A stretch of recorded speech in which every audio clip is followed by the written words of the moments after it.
Ayan, dito si Lola guys. Good morning la. Good morning. Yang mga pananim ni Lola guys. Hindi na malisig mo ka. Yan ba? Ayan, tinransfer na naman niya yung mga pananim niya dito sa likod ng bahay. Good morning. Good morning. Garden. Ito man ito si ano na nilakan tanim. So, may tanim dito si Lola. Nilagay niya sa paso yung lemongrass natin. Yan sa ilaw na. Mahilig talaga si Lola magtanim guys. Kahit sa paso, ayan, nilagay niya dito. Yung ano, yung kamuti. Yung kamote. Ayan, dito sa paso rin. Kasi minsan may mga manok din na mga layaw na manok. Kaya iro, yung aso, kaya pinatong niya sa kahoy. Tapos meron pang santan dito guys. Nilagyan niya ng santan para daw makukulay din yung kanyang pananim. Tsaka itong saan nila limonsito? Kanang Buuban nga yung pink. Yung mga limonsito nga. nga. Sa ng buungon sa Tagalog ha. Ako kay bawo. Nilagay niya. Mga Lagyan na niya ng bote doon. Mga limon nga para ilagay sa tubig ba. Ito lang yung nag-iisang manok namin, si Kibol. Kasi nga wala na kaming manok dito. Ando na lahat sa ubay. Siya na lang nag-iisa. Yan, walang buntot yan guys. Laga ni Kenzie. Inain.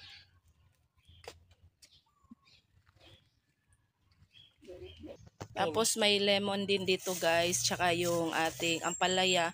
Uy, sayang nga yung ating ano guys. Yung tawag doon pipino. Hindi siya tumubo. Tinuka ng manok. So di bale, bibili tayo ulit ng pipino. Dito natin paggagapangin.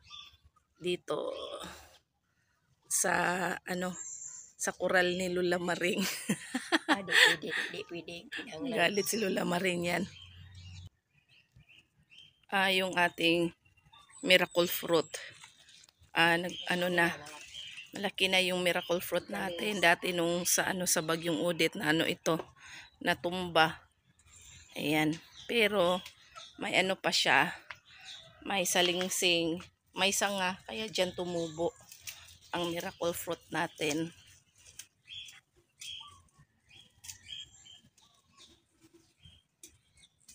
Yan guys, magluluto tayo ng ating pang-almusal sa ngayon.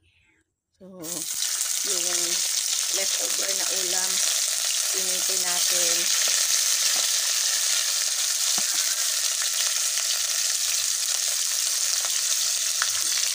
Tapos magluluto tayo ng mamaya guys, corn beef. Okay. Corn beef at itlog agad.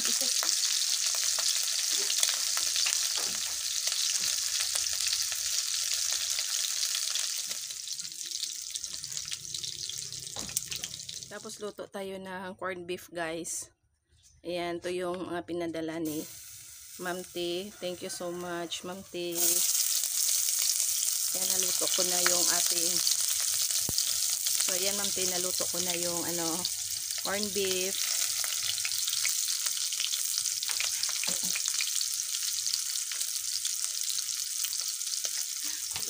Yung wow, sarap. Mabango yung corn beef na guys, na nakayawi, diyawi na corn beef. Tapos ang laman pa niya guys, maraming laman sa isang lata.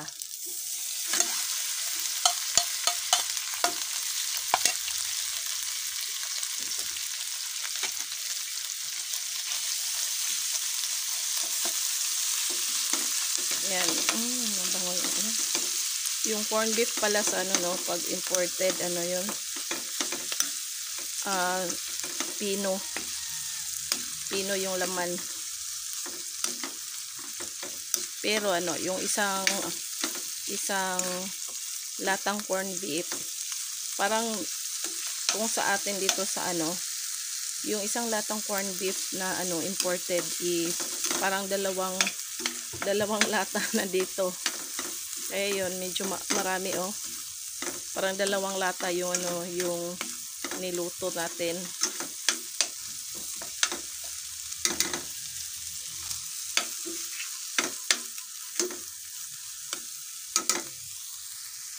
Tapos ito guys, ihati ko ito, yung plain na, yung isang bahagi na plain, lagyan ko ito ng itlog. Yung half naman, ayan, plain lang yan. So, ayan, hati ko ng dalawa. Para, so ihati ko, so ayan guys, ihati ko ito. Para dalawang flavor naman, dalawang lasa naman yung ating corned beef. Para may choices yung mga bata kung saan nila gusto, yung plain lang ba o yung may itlog.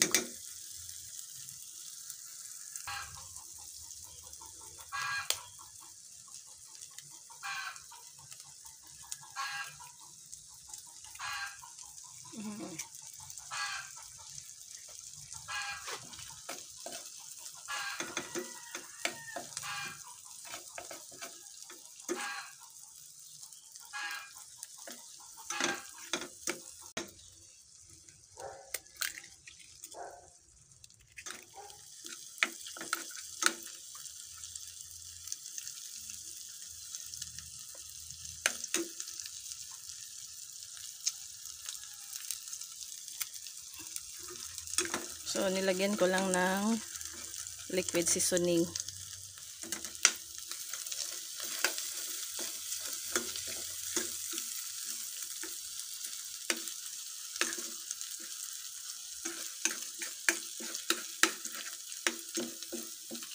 So, ayan guys. Luto na guys.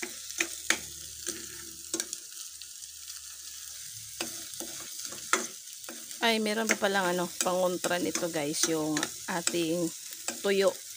Luluto tayo ng konting tuyo. Yehe, isang lutuan lang, dalawang putahe agad yung naluto natin guys.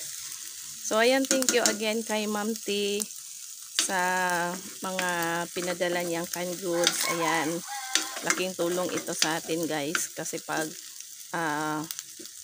mga emergency ba, emergency na lutuan, meron tayong madudukot. Thank you so much again, Ma'am T. God bless you always. So, dalawang putahe yung naluto natin sa iisang lutuan lang. Thank you so much again, Ma'am T. Happy kami kasi masarap yung ulam namin. Corned beef. Tapos, meron pang isa pala guys, yung ating paksiw na naman. Iprito na naman natin guys.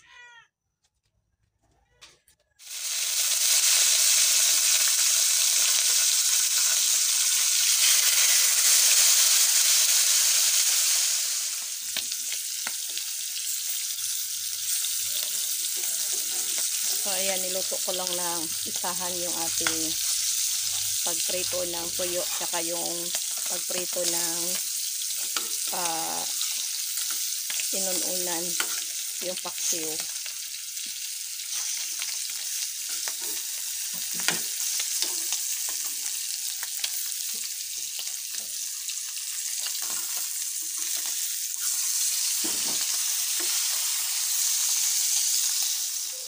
So, ayan guys, kain tayo guys. Ang dami kong naluto na naman ngayong umaga.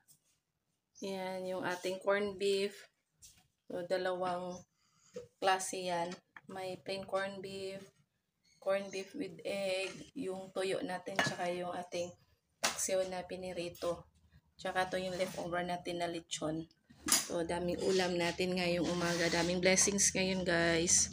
Thank you so much.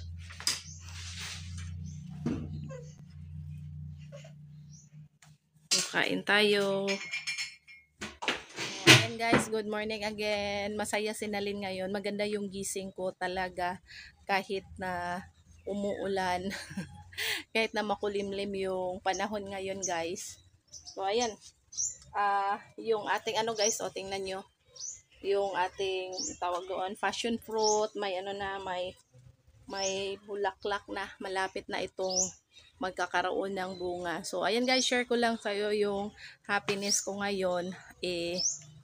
Sobrang saya talaga. Kahit yung ano guys, yung langit, nagsasaya din kasi nga masaya nga sinalin ngayon. Sobrang saya talaga. Kaya gusto kong magpasalamat sa mag-asawang Luz at Alan kasi nga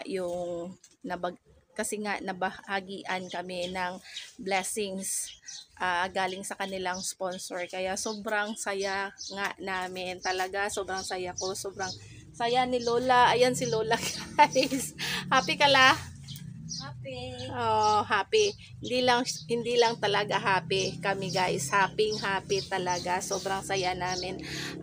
Hindi talaga namin ini-expect yung mga natanggap naming blessings ngayong araw, ngayong umaga. So, paggising namin, sobrang saya. Hindi namin talaga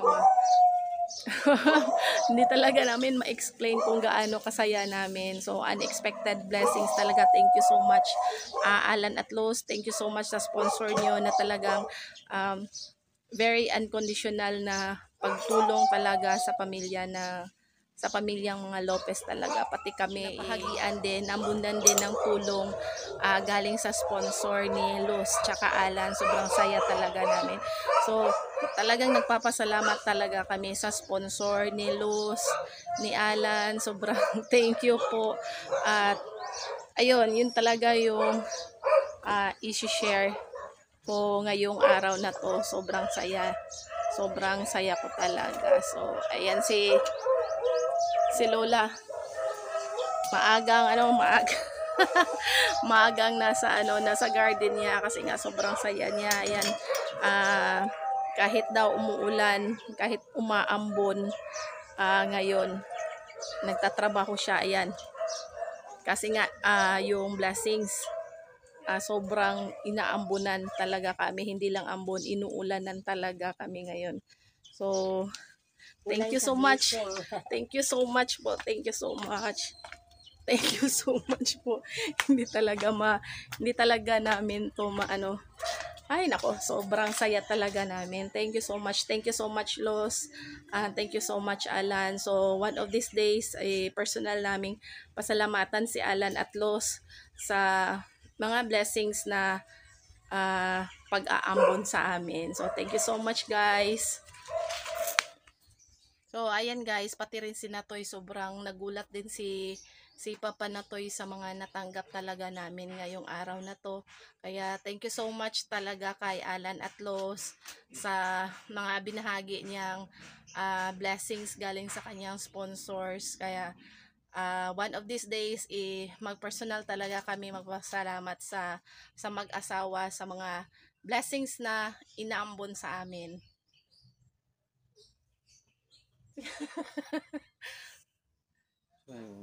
Speechless mo ko. Speechless si Papa Nas kasi hindi talaga niya ini-expect yung mga natanggap namin ngayong umaga. Kaya thank you so much. Yun lang talaga yung masasabi namin na thank you so much from the bottom of our heart. Thank you talaga. God bless you always. And sana marami pa kayong matulungan. At siguro hindi pa dito nagtatapos yung ambon natin. Baka uulan pa ng mga blessings yung sa susunod. Thank you so much po sa sponsor nila Alan at Luz. Naambunan din kami sa kanilang mga blessings. Maraming salamat po. Masaya talaga kami abuti ngayong happiness namin. So, happy.